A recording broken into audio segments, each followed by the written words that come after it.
როდესაც ქალი მრავალჯერ მშობი არის, სექსის დროს აბსოლუტურად სხვა შეგრძნება აქვს მამაკაცისთვის ამ საშოს. უფრო ფართია ხოლმე. ისმის ასეთი ხმები, რაც აკომპლექსებს ქალს. ჩვენ ვაკეთებთ მაგის პლასტიკურ ოპერაციას. ოპერაციის შედეგად საშო გრძელდება, ვიწროვდება და სქესობრივი კონტაქტი გაცილებით უკეთესი და კომფორტული ხდება. ძირითადად ქალი მოდის საკუთარი ჩივილიდან გამომდინარე თუ მას ამ ოპერაციისკენ უბიძგებს მამაკაცი. მან მე დავთავდება მაგ მამაკაცის ასე ვთქვათ. ხო. წყნარი ცხოვრება. ყოფილა ისეთი შემთხვევა გაიხსენებთ, რომ ქალი მოსულა თქვენთან, რომელსაც ცხოვრების განმავლობაში ორგაზმი არ ჰქონდა. დეფლორაციის შემდგომ საქალწული აფქის აღდგენა. იყო ერთი გოგონა, რომელიც რამდენჯერმე მოვიდა ჩემთან მაგ საკითხთან დაკავშირებით აფქის აღდგენაზე. სადაც ბოლოს იუმორით გაუშვი, ბოლოს ზმეიკას დაგიყენებდნენ.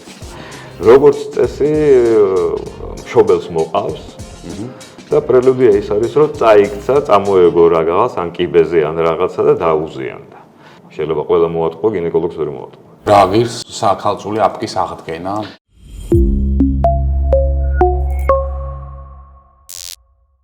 საღამომშვიდობისა, პარასკევის საღამოა და ეთერშია ჩვენი პოდკასტი ექიმი მიკროფონთან და მე დღეს ძალიან საინტერესო თემა შეგირჩიეთ. ბოლომდე გვიყურეთ აუცილებლად, ბევრ ისეთ საკითხზე ვისაუბრებთ, რომელიც შეიძლება სადმე მოსმენილი გაქვთ, მაგრამ ეს თემები ფართო საზოგადოებაში როგორც წესი არ იშლება ხოლმე.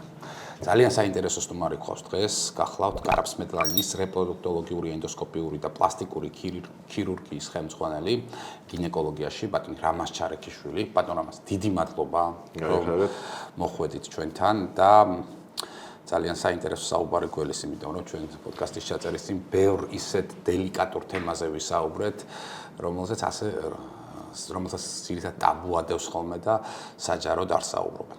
ეს სადღაც პოდკასტის შუა ნაწილში გავუშვათ ეს თემები, მანამდე მე მინდა ჩემი დიდი პატივისცემა გითხრათ თქვენ და რატომ იცით? ერთი პაციენტის ისტორიას გავიხსენებ. წლების უკან ჩემი ერთ-ერთი ახლობელი გოგონა იყო, რომელსაც ჰქონდა მიომატოზური საშვილოსნო, სადღაც დაახლოებით 30-ზე მეტი მიომატოზური კვანძი იყო და არა მარტო საქართველოში, ძალიან ბევრ კლინიკაში საზღვარგარეთ გავგზავნეთ ეს кейსი, ხო და არავინ ხელი არ მოკიდა. ეს გოგონა თქვენ ამ გოგონას ოპერაცია გაუკეთეთ, საშვილოსნო შეუნარჩუნეთ, იქ საშვილოსნო შენარჩუნებაზეც არ იყო საუბარი და დღეს ის მშვენიერი დედაა. და არ ვიცი ხა, მადლობით მინდა დავიწყო, რომ მაგარი ექიმი ხარ. მადლობთ პირველ რიგში მინდა მივესალმო თქვენ მაყურებელს, მადლობა მოწვევისათვის. მეც მახსენდება ეგ შემთხვევა, 32 კვანძი იყო მაგ ქალბატონზე. მან საუბარი იყო არა მხოლოდ საშვილოსნო შენარჩუნებაზე, არამედ პირიქით ყველგან იყო შეთავაზებული საშვილოსნოს ამოკვეთა. და მეცაც გეტყვით, ჩვენ ეს საშვილოსნო შეუნარჩუნეთ, თან შეუნარჩუნეთ ლაპარასკოპიულად, ანუ მუცელზე არ გაგვიხსნია ქალბატონი. და ერთ-ერთი, ასე ვთქვათ, რაოდენობის მხრივ შეიძლება იყოს ჩემ პრაქტიკაში რეკორდი, თორემ ისე 15, 18, 20 კვანძი, ასე ვთქვათ, 30-მდე სამწუხაროდ ეს ხშირი მოვლენა არის და მაქსიმალურად ვცდილობთ, რომ ჩვენ ყველა საშვილოსნო ქალბატონს შევუნარჩუნოთ. იცი რა ამბობენ თქვენი კოლეგები თქვენზე? ასეთ რაღაცას ამბობენ, რომ ოპერაციაზე რო შედისო, არის რაღაცა ტიპის ოპერაციები და манипуляციები, რომელიც უბრალოდ შეიძლება გაატარო რაღაცა ნაკლები ემოცია და დრო დაუთმო და აი რამაზიო, აი ყველაფერს ძალიან ბოლომდე მიყვებაო და აი ხო იცით რა, დავიწყოთ. მანანა ქოჩიაშვილმა მითხრა, რომ აი სასწაულებს ახდენს საოპერაციო. ხო, დავიწყოთ იქიდან, რომ ეს საქმე ჩემი პროფესია ძალიან მეყვარს და ქირურგია ეს ჩემთვის კაი გაგებით არის აზარტი. აზარტი და გამოწვევა საკუთარი თავის წინაშე. გარდა ამისა, მე რაც ჩემი თავი მახსოვს, 91 წლიდან ასე ვთქვათ, მუშაობ საოპერაციო მაგიდასთან და დაახლოებით დღემდე სადღაც 17000-ზე მეტი ოპერაცია მაქვს საერთო ჯამში გაკეთებული, რაც სტატისტიკა ჩვენ დავთვალეთ ერთი წლის წინ, ეხლა შეიძლება უფრო მეტიც. ქონდა ასეთი კრედო, რომ თუ შეუძლია ვინმეს, შევძლებ მეც. და გარდა ამისა ძალიან თვითკრიტიკული ვარ თვითონ ოპერაციაზე, იმდენად რომ რაც მე ჩემი თავი მახსოვს, ვისაც ოპერაციას უკეთებთ, ყველას ოპერაციას ვიდეო მასალაზე უწერთ და ვაძლევთ ხელზე. როგორც იურიდიული სამედიცინო დასტური იმისა, როგორ გაკეთდა, რატომ გაკეთდა, ანუ ადამიანს აქვს იმის საშუალება თვითონვე ამ ვიდეო მასალაზე ნახოს, რა გაუკეთდა და როგორ გაუკეთდა. სხვადასხვა ამისთანა გამბედაობა სამწუხაროდ ყველას არ აქვს, იმიტომ რომ მოგეხსენებათ დღეს რა მდგომარეობაში არის საერთოდ ზოგადად მედიცინა საქართველოში და ჭირს, ასე ვთქვათ, ასე სააშკარაოდ, იმიტომ რომ შემთხვევა ყველა ერთნაირი არ არის. მეც მიჭირს, რასაკვირველია, მაგრამ ჩვენ მაინც ვცდილობთ, რომ ყველა ოპერაცია ვიდეო მასალაზე იყოს ერთმანეთში თქვენი მიმართულების ექიმებს შეჯიბროებითობა გაქვთ, აი ჯანსაღი გაგებით კონკურენცია არის. მაგის გარეშე მედიცინა წინ ვერ წავა. ჩვენ სულ ასე ვთქვათ, არაერთხელ გაგვიკეთებია და მოგვიწყვია კონფერენცია საერთაშორისო ქირურგიაში, გინეკოლოგიაში, სადაც ჩვენ ასე ვთქვათ, არა მხოლოდ საქართველოს სპეციალისტები, არამედ მოწვეული სპეციალისტებიც გვყავდა რუსეთიდან, ევროპიდან, ამერიკიდან და ვაკეთებდით ლაივ ტრანსლაციას ოპერაციებს და ბუნებრივია ეს ერთ-ერთი мотивация უჩდება ექიმს, ჯერ ერთი ახალ რაღაცას ხედავს, იმიტომ რომ მედიცინას და მით უმეტეს ქირურგიას წიგნით ვერ ისწავლე. მან ჭირდება გამოცდილება, მან ჭირდება ერთმანეთთან გაზიარება, სპეციალ ტოპ ქირურგებს გულისხმობთ მე, ვინ როგორ ასაკეთებს, იმიტომ რომ მთელი ქირურგია დაყრდნობილია ნიუანსებზე და ქირურგი თუ კრეატიულად არ აზროვნებს, ის შეიძლება უბრალოდ ქირურგი იყოს და აი ასე ვთქვათ როგორც სიტყვიან, ყველაფრის გამკეთებელი გაუჭირდება რომ იყოს. იმიტომ კრეატიული აზროვნება უნდა ქონდეს და ანალიტიკური აზროვნება ქირურგს. კარგით, მაშინ მოდით ერთი ესეთი ნოზოლოგია დავასახელოთ, რასაც საქართველოში აკეთებს მხოლოდ რამაზ ჩარეკიშვილი და სხვა ვერავინ. იცით რა, რასაც ქვია, მასეთი არის თანდაყოლილი ანომალია, რაკიტანსკი-მაიერ-კიუსნერის სინდრომი. ეს მოდი რომ გაგმარტება გავაკეთოთ, როდესაც საშვილოსნოს ანომალია, ხო? ეს არის საერთოდ ანომალია, რომელიც გამოიხატება იმაში, რომ გოგონას აქვს მხოლოდ საკვერცხეები, საშვილოსნო არ აქვს. საშვილოსნოს მაგივრად ასეთი რუდიმენტალური ჭიმი აქვს და საშოს საერთოდ არ აქვს. აბსოლუტურად.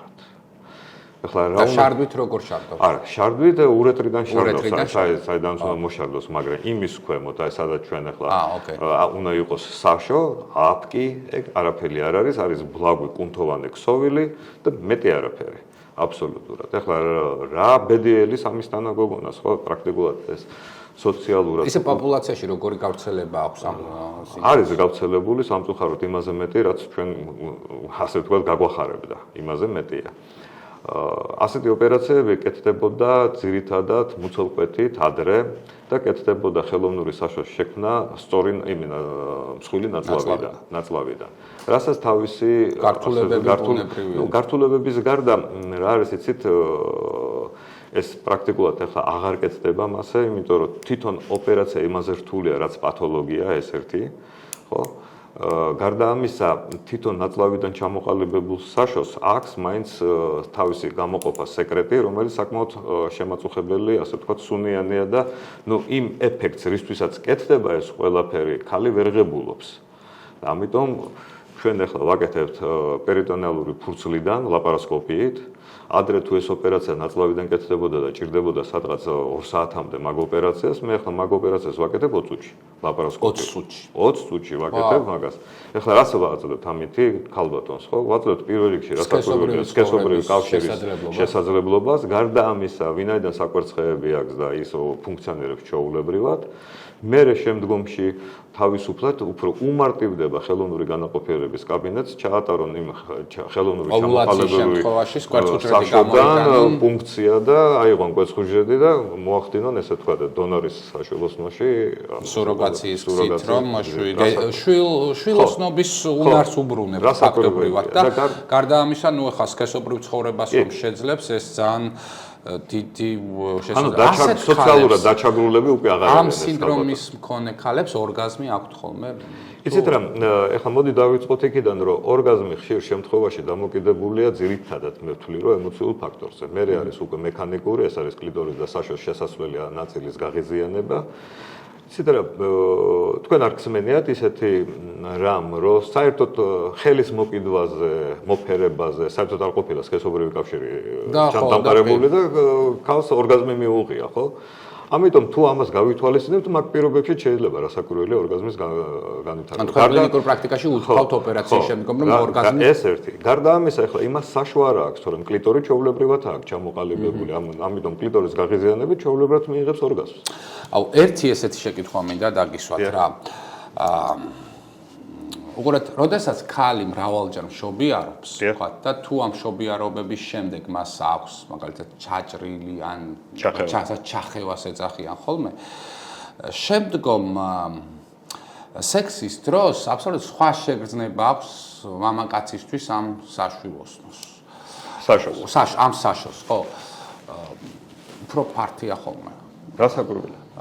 ეს შეიძლება ადამიანს ამის გამო, ხაი რაღაც ისეთ თემაზე ვსაუბრობთ, რომ უბრალოდ სექსის სურვილი დააკარგინოს. კი, მეცაც გეტყვით, მარტო ეგ არ არის, რომ გაფართოვებულია და ჩახეულია და დეფორმაცია და ვიზუალური, ასე ვთქვათ, მაინც სასიამოვნო საყურებელი ნამდვილად არ არის.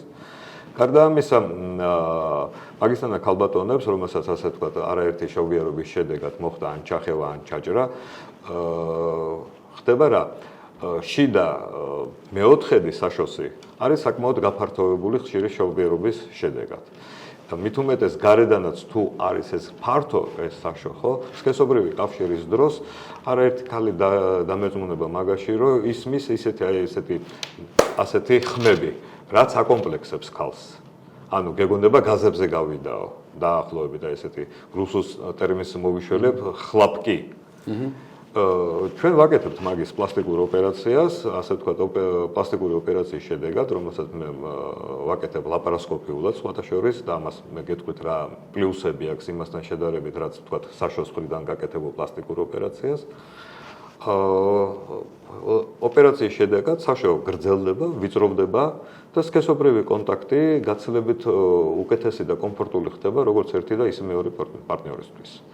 ეხლა რატომ არის აქვე ერთ შეკითხვას დაგისვათ. აი, თავის დროზე მშობიარობის დროს რო გვაქვს ესეთი მოვლენა, აი, თვითონ მე ან გინეკოლოგი პირველადად რომ აღადგინონ ეს დეფექტი, არ ჯობია რომ შემდგომში არ გახდეს საჭირო. ეს რასაკვირველია, ეს იდეალური ვარიანტია, მაგრამ ეხლა მე ან გინეკოლოგის, რომელიც ასე ვთქვათ, მშობიარობას ღებულობს, იმისი მთავარი ამოცანა ის არის, რომ ბედნიერი ჯამთელი გაუშვას ქალი და ასევე ახალშობილი, ხო, სახლში. იქ, როდესაც ხდება ჩახევა, ძირითადად ეს ჩახევა ბუნებრივია სისხლისდენით, ასე ვთქვათ, გრძელდება და ამოცანა ის არის, რომ შეაჩერონ სისხლის დენა. მაგრამ სისხლის დენა საიდან არის? ჯერ იგლიჯება კუნთები, მერე იგლიჯება მხოლოდ კანი, ხო, ლორწოვანი საშოსი. ხდება ძირითადად ამ ლორწოვნის ამოკერვა.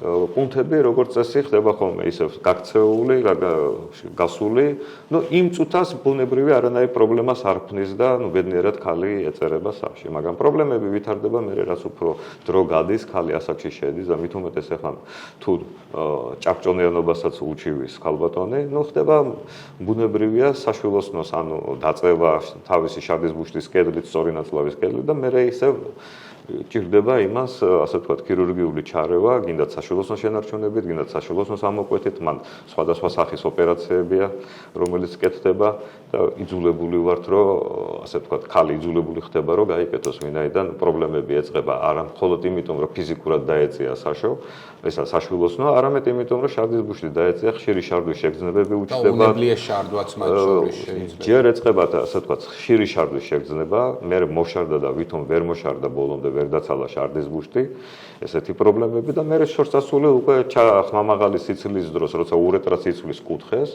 ხმამაღალი სიცილის დროს, ჩახველების დროს შეიძლება წვეთობრივად გაეპაროს. რასაკვირველია, ეს მხოლოდ კუნალდება ხირურგიული გზით.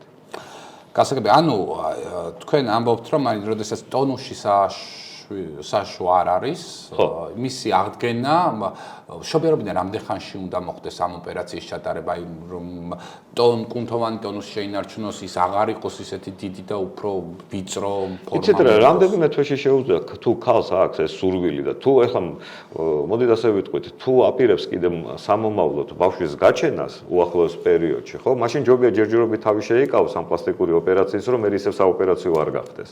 მაგრამ როცა ამოწურავს უკვე რეპროდუქციულ ფუნქციას და ბავშვის გაჩენას აღარ აპირებს ფიზიოლოგიური მშობიარობით გულისხმობ, ხო? თუ აქვს ეს პრობლემა, ბუნებრივია, რასაკვირველია თავის ეს ცხოვრების ხარისხი და სქესობრივი ხარისხის გაუმჯობესების მიზნით იკეთებენ უკვე ქალბატონები და მაშინ ერთი მოდი ესეთ შეკითხვას დაგისვათ.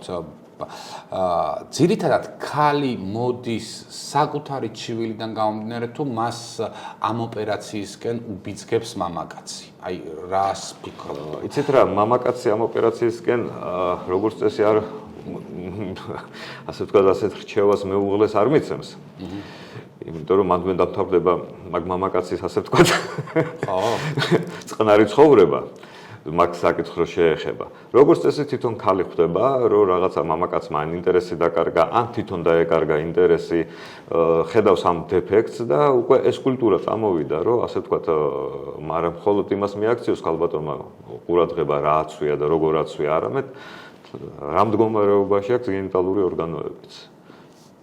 ორგაზმი ასეთ დროს, მაგალითად, შობიარობის შემდგომ შესაძლებელია რა ქალმა ორგაზმის განცდა მას გაუჭერთ. კი მითხარით, რომ ორგაზმს აქვს ხო პრელუდიის უნიშნელოვანესი ნაწილი, მაგრამ ანატომიური თვალსაზრისით გენიტალურმა დეფექტმა შეიძლება თუ არა დააკარგინოს ქალს. რასაკვირველია, შეიძლება დააკარგინოს, იმიტომ რომ როდესაც საშო გაფართოვებულია, ბუნებრივია სქესობრივი კონტაქტის დროს თუ მექანიკურ ორგაზმზე გვაქვს საუბრობთ, რომელიც კლიტორზეა ძირითადად დამოკიდებული და საშოს შესასვლელ, ასე ვთქვათ, ჯერ წერტილს რასაც უწოდებენ ქალბატონები, ჯისფუძს. ხო, დიახ.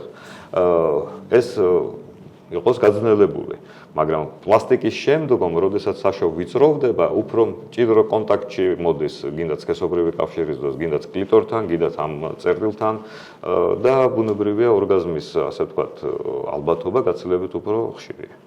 და არა მხოლოდ ერთი ორგაზმის ერთ კოიტუსზე მაქვს საუბარი, ანუ ერთ სქესობრივ კავშირის პირობებში არის ქალბატონები რამდენჯერმე რო განიცდიან ორგაზმს.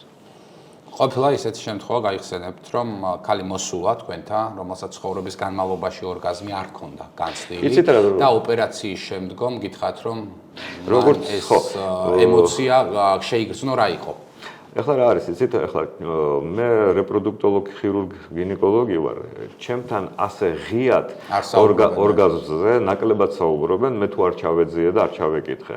ეს უფრო სექსაპათოლოგებთან თუ მასეთი ქალბატონი მივა და იქ შეშივის, მაგრამ ოპერაციის შედეგად, ასე ვთქვათ, გაბედნიერებული ქალბატონი რომ მოსულა, თავის ბედნიერება გამოუხატია.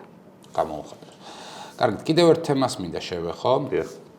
ეს არის დეფლორაციის შემდგომ საქალწული აპკის აღდგენა. ადრე ეს იყო ძალიან ისეთი გახშირებული ოპერაცია. ახლა რა მდგომარეობა ამ თვალსაზრისით და მოდიან თუ არა ადამიანები, რომლებსაც უნდათ რომ საქალწული აპკი აღიდგინოთ. საბედნიეროდ ეს ტენდენცია უკვე ნაკლებად არის, უკვე ნაკლებად აქცევს ქალბატონები ამას ყურადღებას.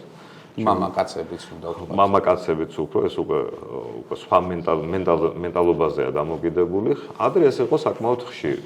მე გავიხსენებ კიდევაც, იყო ერთი გოგონა, რომელიც რამდენჯერმე მოვიდა ჩემთან მაგ საკითხთან დაკავშირებით აპკის აღდგენაზე. სადაც ბოლოს იუმორით გაუშვი, ბოლოს ზმეიკას დაგიყენებ მეთქი. ხო, მაგრამ დღეს ეს უკვე ისტორიაში ჩაბარდა და იშვიათად არის, ესეც ისიც ალბათ ძალიან ისეთი არავის არ მინდა შეურაცხყოფა მივაყენო, მაგრამ უფრო რაიონიდან ნაკლებად ინტელექტუალურად განათლებული ქალი, რომელიც კიდე აქცევენ მაგისთან რამეს ყურადღებას. და რომ მოდის, როგორ იწყებს პაციენტი ამაზე საუბარს? პირდაპირ ხო ვერ გეუბნება, რომ იცი რა, მე საქალწული აპკის, აი რა არის რაღაცა შესავალი ამ საუბარსაც თავისი პრელუდია ხო აქვს? აქვს, რასაკვირველია, ეხლა იშვიათი არის, რომ პირდაპირ თქვას, რომ ეს რაღაცა შემემთხვა და ამიტომ მინდა და რაღაცა. როგორც წესი, მშობელს მოყავს. და პრელუდია ის არის, რომ წაიქცა, წამოეგო რაღაც ან კიბეზე ან რაღაცა და დაუზიანდა. ხო, ამას უკვე აღარ ეძიებთ. ხო. ამას უკვე, ეხლა მან ისედაც გამოჩნდება, წაქცეულზეა დაზიანებული გამატომა იყო თუ რა არის, თუ როგორ არის ეს, ეხლა შეიძლება ყველა მოატყო, გინეკოლოგს ვერ მოატყო. ხო, ხა, ეგ რა ჩვენი საქმეა, უნდა და გაიკეთოს, ხო? მაგრამ ისაც ხო არიან ხოლმე, მაგალითად, რომ სექსუალურ პარტნიორს მისას შეიძლება უნდოდეს, რომ რამდენჯერმე თავის სექსუალურ პარტნიორს განაცდევინოს დეფლორაცია. ეგეთი რაღაცები ლიტერატურაში, ინტერნეტში არის, რომ აი კაცი ითხოვს, რომ წადი და კიდევ ერთხელ დაკარგე ჩემთან ქალიშვილობა ერთხელ ორჯერ. იცით რა, მოდით ასე გეტყვით, საბედნიეროდ მე ასეთი რამე არ შემხვედრია. და მე თლათ მაგისთან და მამაკაც ჯამთელს ვერ უწოდებ. არც მე. ვერ უწოდებ. დავიწყოთ იქიდან, რომ დეფლორაციაში არაფერი სასიამოვნო ქალისთვის არ არის. არც კაცისთვის, მოდი ესე. ხა კაცისთვის შეიძლება რაღაცა, რომელსაც ცოტა ისეთი გადახრები აქვს, შეიძლება ხა მაზოხისტური რაღაცა ისენიც მოწონდეს, ხო? მაგრამ ქალისთვის სასიამოვნო კი არა, საკმაოდ მტკივნეულია, რომელიც შეიძლება მით უმეტეს თუ განახლებულია და აღდგენილია, საკმაოდ ისეთი კაი სისხლიდანაც კი გამოიწვიოს. ასე რომ ისე მაგას ვადა აქვს რაღაც ადრეის ხალხო მითი აქვს რომ სამ დღეში უნდა ქონოდა ამ გაგერვის მერე სექსიანით კვირაში თორე მერე ისევ შეიძლებოდა იცით რა მასეთი რამე იყო როდესაც ასე თქვა რამდენიმე დღით ადრე გათხოვებამდე ქალი ამას აკეთებდა მე არასოდეს არ გამიკეთებია მასეთი რამე იმიტომ რომ ეს ისეთი რამ არის რომ როდესაც ქალი მაგ საკითხზე მიდის აშკარად ტყუილი არ უნდა იყოს. მან უნდა გაკეთდეს ისე პლასტიკური ოპერაცია, რომ აპკის ფურცლები ერთმანეთთან მივიდეს და არა ის, რომ რაღაცა ძაფით მიამაგრო 1-2 აპკის ფურცელი დროებით, იმიტომ რომ რა მოცანისთვისაც ამას აკეთებს. ქალი იმაში არ გამოადგება. იმიტომ რომ აქ თქვა 2-3 დღეში სქესობრივი კავშირი აქვს და ლოგინში იპოვეს გაუწოვადი ძაფი, რომელიც 3 დღეში ბუნებრივი არ გაიწოვება. ხო, ბევრი საინტერესო კითხვები გაუჩნდება იმ მამაკაცს. ხო, მართალია. და ისე ეს ოპერაცია განფასებული არის, ანუ ამ ოპერაციას თავისი ფასი აქვს. აი, რა კოდით ტარდება? როგორც პლასტიკა, საშოს კედლების პლასტიკა. როგორც საშოს კედლების პლასტიკა. იმიტომ რომ ეხლა რა არის, ჩვენ ეხლა ვისაუბრებთ იმ თემაზე, როდესაც რაღაცა მოხდა, შეემთხვა ქალბატონს და უნდა ესე იგი დაიბრუნოს სქესოვის რა ქვია საკაზღული აპკი, რათა აპირებს რომ გათხოვდეს და ასე შემდეგ, ხო? ნუ ესეთი მოდი მარაზმი, იმიტომ რომ ტყუილით აპირებს ცხოვრების იმას დაწყებას, მაგრამ არის სამწუხაროდ ისეთი შემთხვევები, როდესაც ნუ ეხლა ქალიშვილია ქალბატონი და განუვითარდა იმას საშვილოსნოს ღრუს პოლიპი. ხო? და მოსასილებელი. და არის ქირურგიული გზით ეს ამ აპკის დარღვევის აუცილებლობა, ხო? თუ იმას ახლა ის მენტალიტეტი აქვს, რომ ასე ვთქვათ, არ უნდა რომ ასე ვთქვათ, უნდა გააგრძელოს ისე ბუნებრივად რომ იყოს ქალიშვილი, მაგისთან ადამიანს ბუნებრივად იმის ოპერაციის შემდგომ მერე უკეთდება ეს აღდგენა აპკის, სადაც სამედიცინო ჩვენებებით იყო დარღვეული. ბევრი დაგირღვევია თქვენ სამედიცინო ჩვენებით საქალწული აპკი ან ხშირია ეგეთი.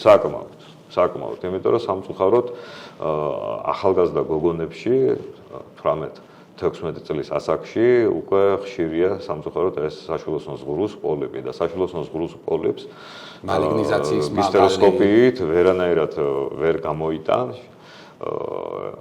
თუ აპკი არ დაარღვია.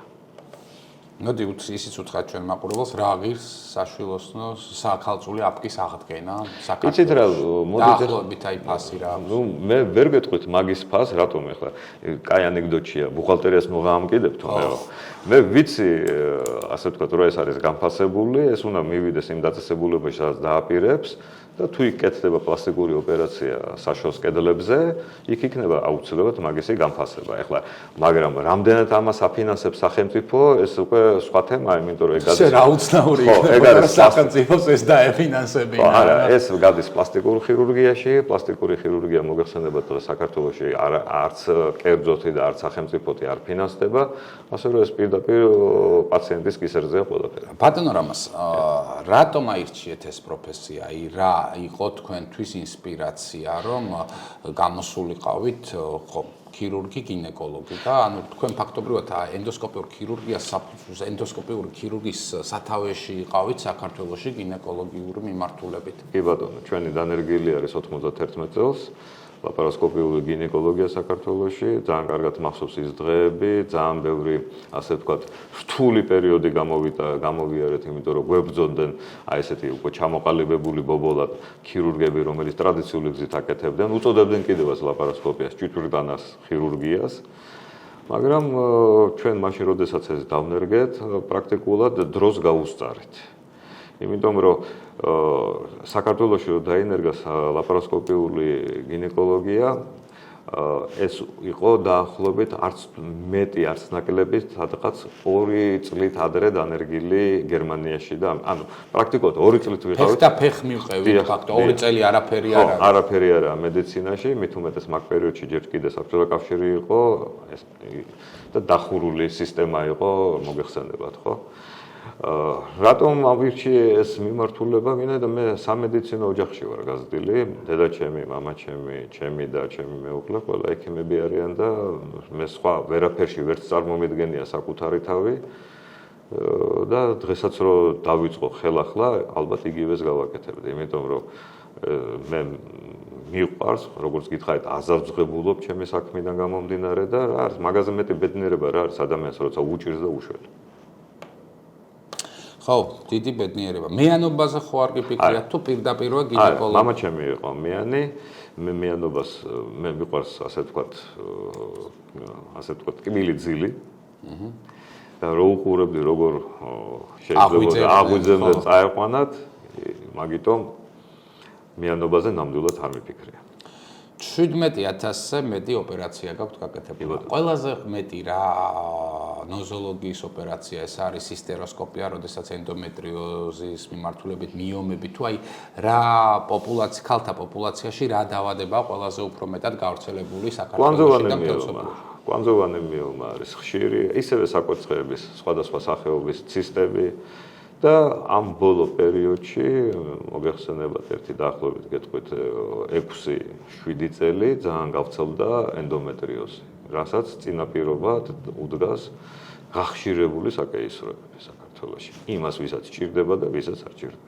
ანუ საკეისრო კვეთა ენდომეტრიოზის პროვოცირებას რასაკვირველია, ცალსახად. თავისთავად რო თქვათ ენდომეტრიოზი საკმაოდ რთული დაავადება, არ არის მარტივი დაავადება, იმიტომ რომ ის შეიძლება განვითარდეს არა მარტო საშვილოსნოს, ამ ნებისმიერ ადგილას, აი შარდის ბუშჩიც კი, სადაც ეპითელურ ნებისმიერ ქსოვილ ნაწლავშიც კი შეიძლება განვითარდეს და ანუ ქალები როგორც ლიტერატურაში აღწერილი საშინელ ტკივილს განიცდიან განსაკუთრებით menstrualურ პერიოდში. მე ბოდიში შეიძლება ტერმინოლოგიაში რაღაცას არასწორად ვამბობდე, მაგრამ შემისწორეთ ხოლმე, ხო? კი ბატონო, მოდით მე ავხსნით საერთოდ რა არის ენდომეტრიოზი, ხო? და მე უფრო მარტივად გასაგები იქნება იგივე მაყურებლისთვის, რომ მიხვდეს ზის თუ არა მაგ სიაში, ასე ვთქვათ, რისკ ფაქტორში ენდომეტრიოზის. ენდომეტრიოზი არის ის, რომ აი საშვილოსნოს ზღვრში მარტივად გლეხურად გეტყვით, საშვილოსნოს ზღვრში რაც არის უჯრედები ფიზიოლოგიურად, მაგ უჯრედების გაჩენა და განვითარება სულ სხვა სივრცეში, არა საშვილოსნოში. ეს შეიძლება იყოს საკვერცხეში და ჩამოყალიბდეს საკვერცხის ენდომეტრიალური ცისტა. ეს შეიძლება იყოს საშვილოსნოს უკანა სივრცეში და სწორნაწლავის შორის საპროექციო არეში ყველაზე ვერაგი ეგ ადგილი არის, ვინაიდან ვითარდება ღრმა ენდომეტრიოზი და ზუსტად მაგ პროექციაში განვითარებული ენდომეტრიოზი იწვევს იმ გაუსაძლის ტკივილებს მენსტრუაციის წინა პერიოდში, რამდენიმე დღით ადრე სანამ წამოუვა მენსტრუაცია. რატომ ხდება ეს? ხდება იმიტომ, რომ საშვილოსნოს ზღვრში, როდესაც არის ეს უჯრედები, ხო, განიცდიან მენსტრუაციის დროს ჩამოშლას და გარეთ გამოსვლას. როდესაც იქ არ არის, იგივე ფუნქციას განიცდის ეს უჯრედები, ვინაიდან ასე ვთქვათ, იგივე უჯრედია, ხო? ის ეღურება მუცლის ზღვრში. მუცლის ზღვრში ჩააღურეთ ღიზიანდება პერიტონალური ფურცელი, რომელიც იწვევს ადგილობრივ ანთებად მდგომარეობას და ეს არის ძირითადი მიზეზი ამ მხოლოდ ქირურგია ამას ვერ უშველის, ხომ რაღაცა ამას კომბინირებულად ჭირდება სხვა სპეციალობების. როდესაც ქირურგია არის პალიატიური, ანუ ორგანოშემონარჩუნებელი, ეს არის სრულყოფის ის ქირურგია, რომელიც ებრძვის დაავადების შედეგს და არა დაავადების მიზეზს. მიზეს რასაკვირველია ჭირდება მე სათანადო თერაპიული მკურნალობა. ენდომეტრიოზი იმის და მიუხედავად რომ საკმაოდ ესეთი რთული დაავადებაა და დღემდე სამი ჰიპოთეზის დონეზეა მარტო რა იწვევს მაგ ენდომეტრიოზს და არც ერთი არ არის დადასტურებული და არც უარყოფითი მკურნალობაზე მეტნაკლებად უკვე შეჯერებულები ვართ და ვიცით როგორ უნდა უმკურნალოთ, როგორ უნდა მოვერიოთ ამ დაავადებას. ეს არის კომბინირებული მკურნალობა, ხირურგია პლუს თერაპია გორმონალური. სწორი ხირურგია უნდა გაკეთდეს, რასაკვირველია და სწორ ხირურგიაში იმას გულისხმობ, რომ დამზოგავი უნდა იყოს ხირურგია, იმიტომ რომ სამწუხაროდ იცის ხოლმე რეციდივები და არასწორი ხირურგია, აგრესიულმა ხირურგიამ, მაგალითად საკვერცხის ენდომეტრიალური კისტაზე შეიძლება შეამციროს საკმაოდ ფოლიკულარული რესურსი საკვერცხესი და მით უმეტეს მე თუ რეციდივი განვითარდა, რასაკვირველია, შეიძლება ნაადრევი, ასე ვთქვათ, ანუ კლიმაქსიც გამოვიწვიოთ გოგონაში, ხო?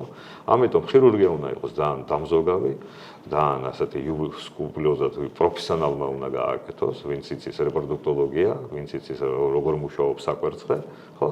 და მე უნდა იყოს დანიშნული ის გორმონალური თერაპია, რაც შეებრძოლება თვითონ ამ დაავადებას ენდომეტრიოზისა, რათა ხელახლა არ მოხდეს იმისი კონვერსია და განვითარება. კაცრი ხართ საოპერაციოში? ანუ თქვენს კოლეგებთან? არა. არა. ძალიან სხვათა შორის ხანდახან თამამდებია. ხო. მაგრამ თუ გამომიყვანეს წყობიდან, ნუ რასაკვირველია უკვე არის ეცეთ ახალგაზრდობაში მე ვიყავ სპორტით დაკავებული და საკმაოდ ისეთი სპორტით, რომელიც ასე ვთქვათ შეიძლება გაიგვიროთ კიდევაც. კრივით? მაგრამ არც ხვირი არაფერზე ის არაფერზე არ მე ძალიან უფრთხილდებოდი ჩემს ახალს. და მით უმეტეს მიღწევებიც მქონდა, ნუ მაშინ იყო ახლა ქართულად როგორ არის მასტერ სპორტა. მიღწეული იყო მაგას. დიდოსტატის. ხო, დიდოსტატი არა, მასტერ სპორტა კრივში. ეს არ ვიცი ახლა როგორ ითარგმნება ქართულად.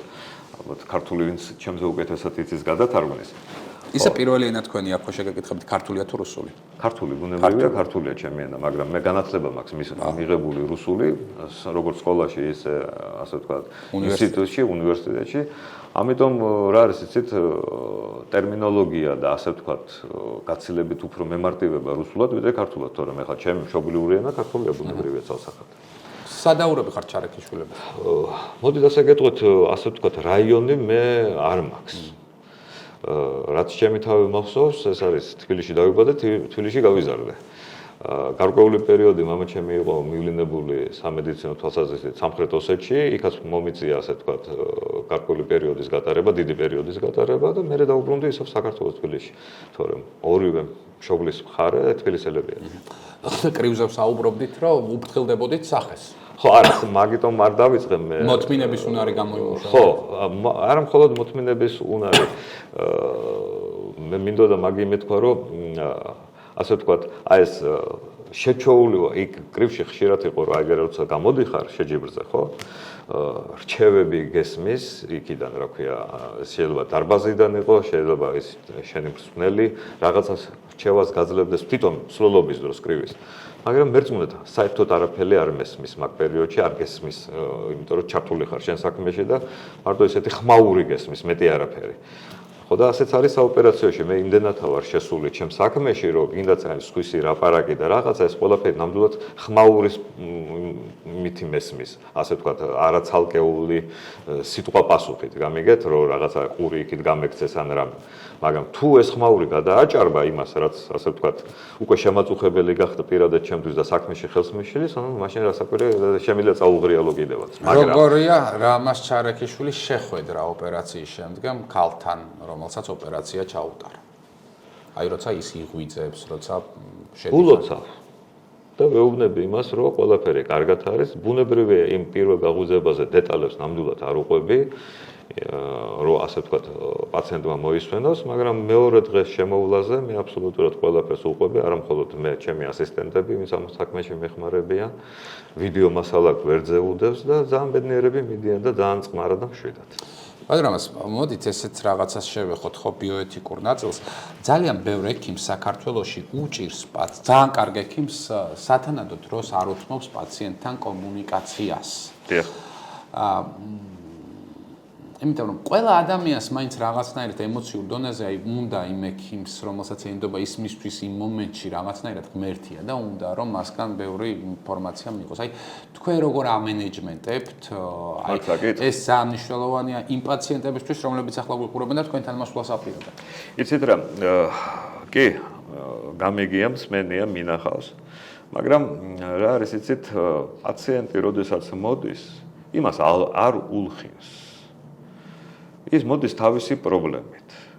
ის მოდის თავისი ემოციური დატვირთვით. ის ემოცია შეიძლება ჭარბობდეს კიდევაც, მაგრამ ამას ექიმმა ძალიან თუ ის ექიმია, ხო, ნამდვილად უნდა ძალიან ყურადღებით მოусმინოს, იმასაც კი უნდა მოусმინოს, რაც მას იმ წუთას, იმ საქმისთვის, რომ დაეხმაროს არშველის მაგასაც ყურადღებით, იმიტომ რომ პაციენტი მოდის და რასაც გესაუბრებათ, იმ პაციენტს გონია რომ ყველაფერი არის მთავარი და უნდა ექიმს ეყოს იმისი უნარი, რომ ეს ბოლომდე მოусმინოს და მერე თვითონ ამოკრიფოს რა არის მართლა რეალურად მთავარი და მეორეხარისხოვანი.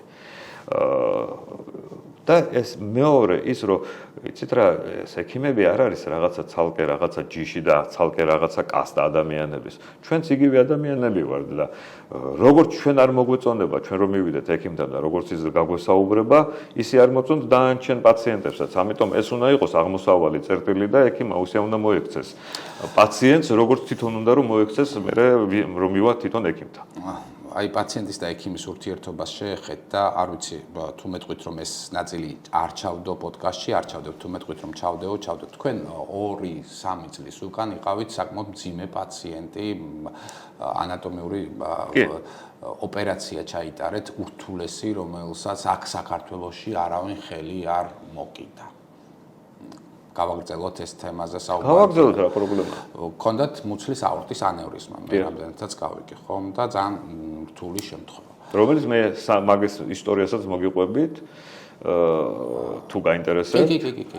აი, ეგზისტენციალური კრიზისი გაგეჩნდათ, შეგეშინდათ, რომ შეიძლებოდა ვერ მიგესწროთ, რაღაცა ისე არ მომხდარიყო. არა, ეგ არ გამიჩნდა. აი, დაამარცხე ეს სიკვდილის შიში თქვენ თავში. გეტყვით რა გამიჩნდა, რა საერთოდ მოდი დავიწყოთ იქიდან, რომ ეს ანევრიზმა ეს თავისით არ ჩდება, ხო? როგორც წესი, ეს არის ხოლმე ასე ვთქვათ, სიზასტვა პათოლოგიის შედეგად განვითარებული პრობლემა, ხო?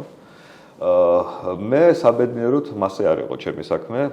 ჩემი საქმე იყო ის, რომ რამდენიმე წლის წინ, უფრო დავაზუსტებ 2012 წელს ოპერაციის შემდგომ საღამო საათები იყო, მაშინ მე მუშაობდი ვაკეში, ნაუტილუსი იყო ეგეთი დაწესებულება სამედიცინო, რასაც მე ხელმძღვანელობდი, გამოვედი ვერანდაზე. ტატიშვილების გამოვედი ვერანდაზე და ჩემი ბედი რო ვიცი, ასე ვთქვათ, ეს საღამო საათები, 9 საათი, ზუსტად ახალი გაკეთებული მაქვს ოპერაცია და გამოვედი სიგარეტის მოსაწევად. ამ დროს მირეკავს დათო ტატიშვილი და ვესაუბრები ტელეფონით და ის ვერანდა ისე იყო, რომ მოაჯირი ქონდა ყველგან და ერთ ადგილას 1 მეტრიან ადგილზე არ ქონდა ეს მოაჯირი. ეს ხდება მესამე სართულის ვერანდა. ზუსტად მად მივეყუდე.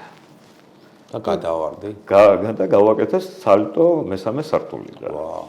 ну მაშინ ბუნებრივი არანაირი გარდა იმისა რომ პატარა შიში ვიგზენე არაფერი საბედნიეროდ არ მოვივიდა აპტეკით ჩაულებათ ჩემ თანამშრომლებს გადმოხედვაც კი შეეშინდათ ფიქრეს რომ იმიტომ რომ აქეთ-იქით მშენებლობა მინდიოდა და არმატურები იყო მაგრამ გადავჭი თან ისე რომ გაგეცინებათ მაგრამ სიგარეტს რომელსაც ვეწეოდეთ ხელიდანაც არ ქონდა გაგდებული ეხა ეწევით ისე თუ აღარ არა ეხლა ვცდილობ რომ ეხლა გადავედი აიქოზე და უბუნებრივია ისე აღარ ვეწევი მაგრამ მაშინ მივიღე ეთყობა მექანიკური დაზიანება ამ აორტის და მაშინ განვითარდა ასე დავახოთ ასე გლეხურად ეს ბაბონი ანევრიზმა აორტაზე რომელსაც ბუნებრივია არ მიმიქცევია მაინდა-მაინც ეხოსკოპიაზე ერთხელ მითხრეს რომ არისო რაღაც 3 სანტიმეტრამდე რომელიც არ არის ქირურგიული ჩასარევი და აღარ მიმიქცევია მაგას ყურადღება იმიტომ რომ ნორმალურად ჩაოლებულად გზნობდი თავს ვაგზელებდი ვარჯის და ასე შემდეგ გავიდა წლები, რასაც აი მივედით ის, ვთქვათ 2024 წელი იყო თუ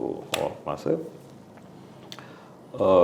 დილით ვარჯიშობდი ცხენზე და რაღაცა ცოტა ისეთი შეშინდა ეს ცხენი რაღაცაზე, ну, მოკლედ გაითამაშა, დავარქვათ ასე, ისე მისროლა 3 მეტრა. ისე აღმოჩნდი პოლზე, რომ უცებ ვერაფერი ვერც მივხვდი. რატომ ყვები ახლა მაგას? იმ დღეს მამაჩემს ქონდა რაღაცა კრიზი და წავიყვანე კომპიუტერულ გამოკვლევაზე საინიშვილთან, ნიკასთან, ხო. და მამაჩემ რატომღაც დამაძალა, მოდიო შენს გაიკეთე იმას კომპიუტერიო ხერხემალზე, იმიტომ რომ რაღაცა პატარა პრობლემები წელზე მქონდა, იძახდნენ რომ თეაქარია და მოდი აბა ნახეო. ნუ გავაკეთე მე ეს კომპიუტერული გამოკვლევა, არც დაველოდე პასუხს, იმიტომ რომ მამაჩემის ხატრით შევედი და მეორე დღეს მირეკავს ნიკა საინიშვილი. რომ რამაზო რა თეაქარი, რის თეაქარი დროზე საჩქაროდ გაიგეთე ოპერაცია ანევრიზმა გაქვს 6.5 სანტიმეტრი. ნუ რასაკვირველია პირველი პერიოდი ეს იყო ჩემთვის შოკი.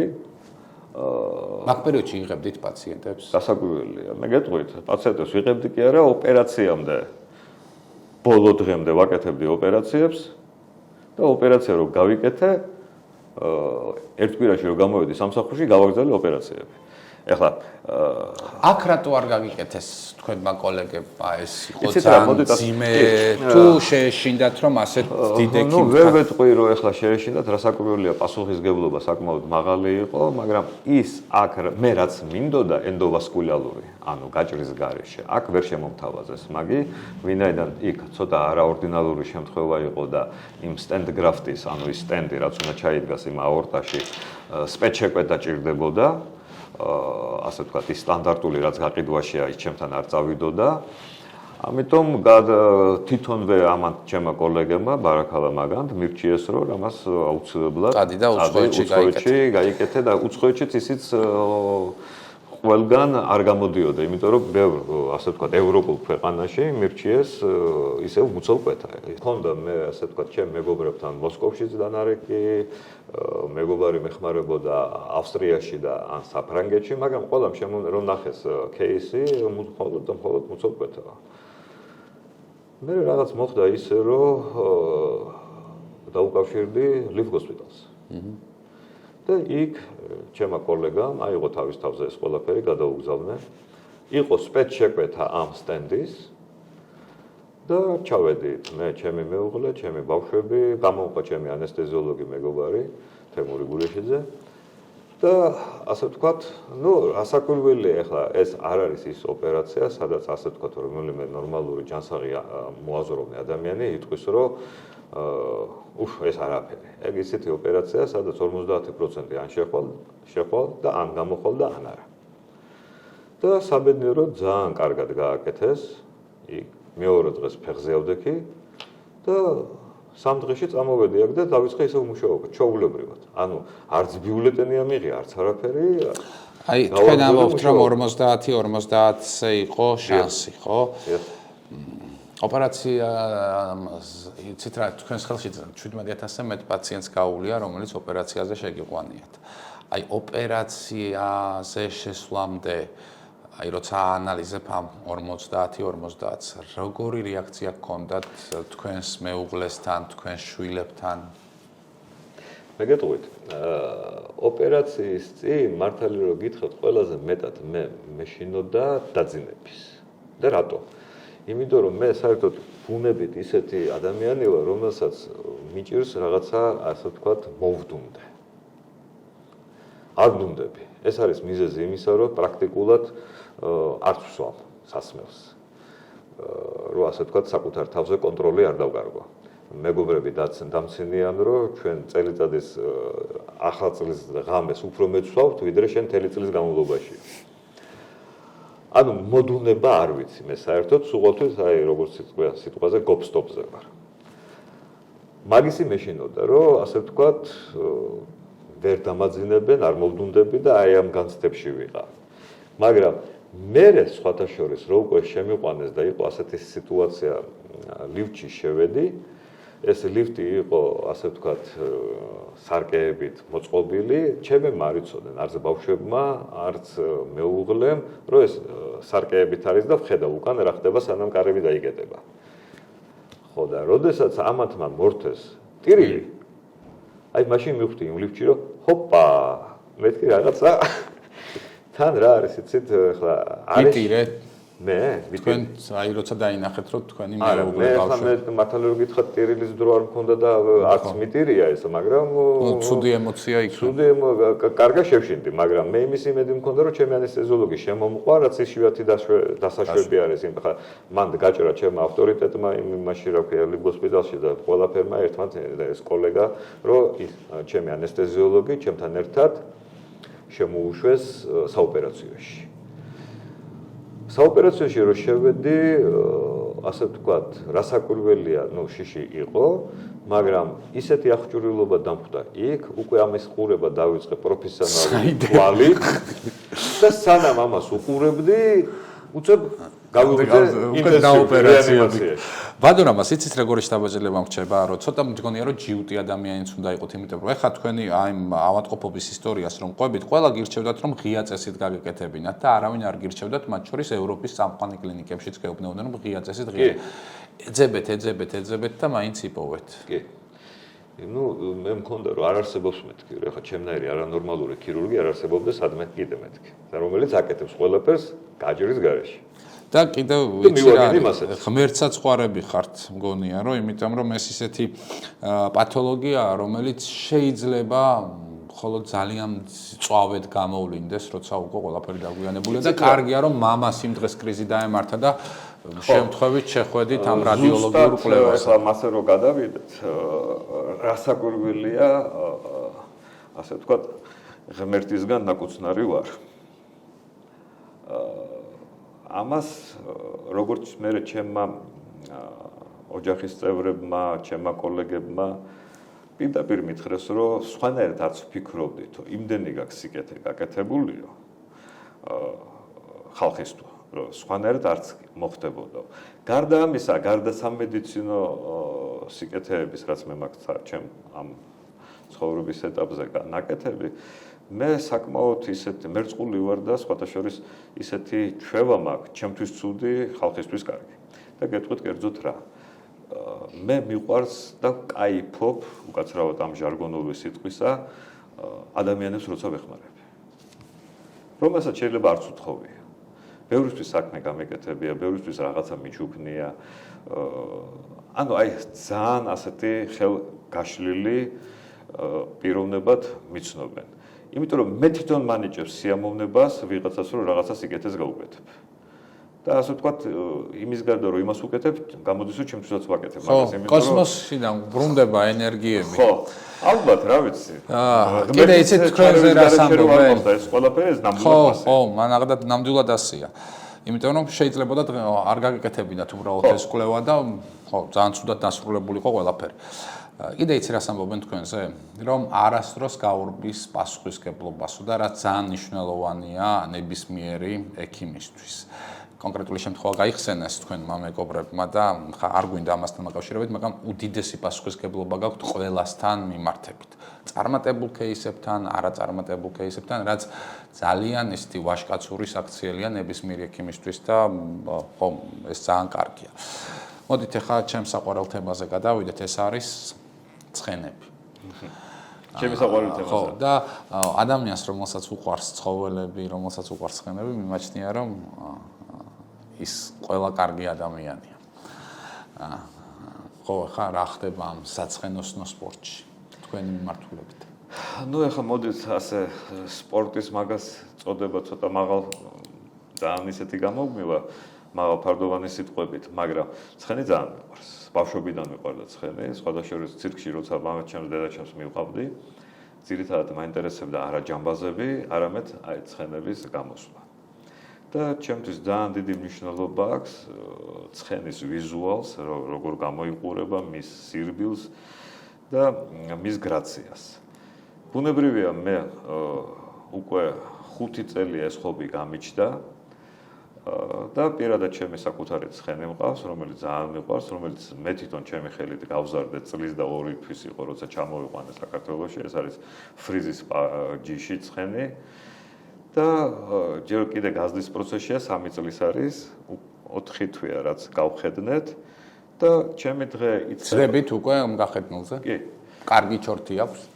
ჯერ სწავლობს წინ სვლას, ასე რომ გითხრათ, ჩორთი ძალიან ლამაზი ალური აქვს, სირბილი, ძალიან გადასარევი, ეხლა ჩემი ბირეტერი და ჩემი მეგობარი კახა კიკიანი, რომელიც ამუშავებს ამ ცხენს, ასე ვთქვათ, მას რა საკურველია, გაცილებით პროფესიონალია და გაცილებით უკეთესად გამოდის და სულ ბრაზობს, მე რატომ ვერ გამომდის მასზე და მე ვეუბნები ხოლმე, სულ წამოდი მეთქი და აბა მე გიყურებ საოპერაციოში რა გამოგივა და როგორ და ხო ნუ რა არის იცით დიდ გამპირთვას ეხლა მე შაბათ-კვირას ახალ არა მე ყოველდილით ავდივარ ყოველდილით 8 საათზე ავდივარ ვამუშავებ ვავარჯიშებ ცხენს თქვენ წმინდავთ ჩოთკით კი მე ჯაგრისით მე თვითონ თან ახლა ეს ჯიშია ისეთი რომ მაგას საკმაოდ ისეთი ყუდით ძალიან ისეთი ფაშფაშა ყუდი აქვს და ისევე ეს გრივა ქართულად როგორ არის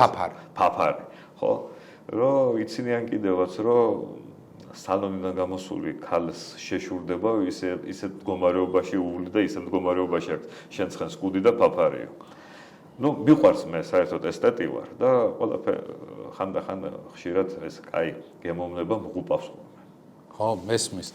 ეს ძალიან კარგია. მარტინგალზე ყავთ? არა, მარტინგალზე არა გვაქვს, კორდაზე ვამუშავებ და ხო, მარტინგალი ჯერ ადრე ასაკიდან გამომდინარე და თან ახლა ეს ფრიზი ცოტა ისეთი ჯიშია სპეციფიური, რომ ძალის დატანება და რაღაცა ამ ასაკში არ შეიძლება. სულ თამაში უნდა, ასე ვთქვათ, ამუშავო ჯერჯერობით. ანუ სპეც რაღაცა ვარჯიში არ შეიძლება, თორემ თუ გაჯიუტდა, მე მაგას უკვე ვეღარ მოერევ. კეთილი, ერთხელ ავიდეთ ერთად იპოდრომზე და ვიჯირითოთ. მეც ამ სპორტით ვიყავი ბავშვობაში გატაცებული და ხო, რაღაც ამინდები რომ გამოვა სიამოვნებით ვიჯირითებდით თქვენთან ერთად. ძალიან საინტერესო რესპონდენტი ხართ და ბოლო კითხვა მინდა დაგისვათ რა. უყურეთ, თქვენ მითხარით რომ 17000 ოპერაცია გაქვთ გაკეთებული. მეტი 17000-ზე მეტი ოპერაცია გაქვთ გაკეთებული. მითხარით მომიყევით ის რომ აი, როდესაც ოპერაციის შემდგომ იღვიწებს თქვენი პაციენტი, შედიხართ და ყველაფერს დეტალურად უყვებით. მეორე დღეს. აი, როდესაც მაგალითად საშოს პლასტიკას აკეთებთ. და მეორე დღეს შედიხართ ქალბატონთან. აი, როგორი არის კომპლიმენტი, რასაც ჩატარებული ოპერაციის შემდგომ ელოდებით, რომ გამოუვიდა ხვდებით რას გეუბნებით? ხო, მე ხვდები, მაგრამ თქვენ რაღაც ეს საშოს პლასტიკა ძალიან დაინტერესებთ. კი ბატონო. რა არის იცით, მანდ ჩაულებროთ უსნი რა და როგორ არის. კომპლიმენტს მანდ არც ერთი ექიმი არანაირ კომპლიმენტს არ ელოდება. ხშირად კაი, მადლობა გაცილებით უფრო ფასოვანია ვიდრე გინდაც იმ გადახდა ფინანსური და გინება. არა, ექიმი როგორ უხსნის მეთქი პაციენტს გაკეთებული ჩაულებრივად უხსნი, რომ ყველაფერი არის გადასარევად და მე მეთქი, როდესაც უკვე დავთავთ ნებას სქესობრივ კავშირზე, მე მოდი და მომიყევი რამდენად ყველაფერი, ანუ შედეგი უნდა ნახო საქმეში. ხო, ელოდებით საქმეს ესე. რა საკვირველი? მადლობა, მინდა გადაგიხადოთ. ძალიან საინტერესო რესპონდენტი ხართ და ასევე აი მე მიყვარს ადამიანები, რომელსაც მრავალმხრივი ინტერესები აქვს და ეს მრავალმხრივი ინტერესები თქვენს ყოველდღიურობაში ძალიან იგრძნობა. მე მინდა რომ ჯანმრთელობა გისურვოთ პირველ რიგში და ძალიან ბევრი ესეთი წარმატებული გამოჯანმრთელებული პაციენტი, იმიტომ რომ მართლაც რითაც დავიწყე საუბარი, ძალიან ბევრ ექიმს ხელი არ მოუკიდია ხოლმე საქართველოში კონკრეტული დაავადებისთვის, როდესაც ოპერაციაზე იყო და გაგიკეთებიათ და ძალიან წარმატებულად. ეგეთი ოპერაციები უფრო მაინტერესებს. ეგეთი ოპერაციები მართლაც ძალიან საინტერესოა. მადლობა დიდი. მე მინდა რომ მაყურებელს თქვა რომ გამოიწერეთ ჩვენი YouTube-ის არხი, ეს არის ჩვენთვის ძალიან დიდი мотиваცია რომ ახალ-ახალი საინტერესო თემები წარმოგიდგინოთ ხოლმე. დღეს მიკროფონთან იყო კარაფს მეტლაინის რეპროდუქტოლოგიური, ენდოსკოპიური, პლასტიკური ქირურგიის ხელმძღვანელი, გინეკოლოგიური მიმართულებით რამაზ ჩარეკიშვილი. ჩვენ შევხვდებით ზუსტად ერთ კვირაში, ასე რომ დაგველოდეთ და არ დაგავიწყდეთ ლაიქი და გამოიწეროთ ჩვენი YouTube-ის არხი.